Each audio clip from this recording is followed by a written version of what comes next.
please ignore Donald Trump. Please ignore Donald Trump. Please ignore Donald Trump. Now, it's not my place to tell Chagossians what they should do or how they should their struggle for justice. So what I'm offering is my analysis of the political situation, but it is clear to me that the Mauritian and British governments can, and I think should, ignore Donald Trump and the US government. The US government is not the sovereign in Diego Garcia or in the Chagos Islands.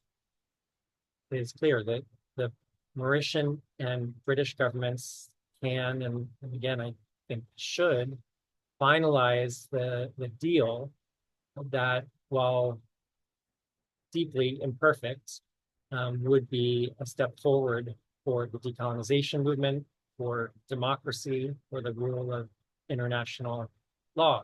And when they finalize this deal with the treaty, they can and should correct the major error in the deal, which is that the original announcement prohibited Chagossians from resettling on Diego Garcia. It only allowed their resettling on the other Chagos Islands.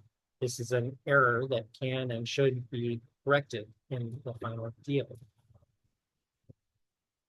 Let me also just say that people should ignore the nonsense, the real lies that have been spread by people on the far right in Britain and the United States, politicians, members of the media, who are spreading, again, what are nonsense and lies about this deal benefiting China or Russia or Iran. These people are seemingly grasping at straws to pull out any argument they can muster and make up to try to kill the deal and entrench Anglo-American colonialism in the 21st century.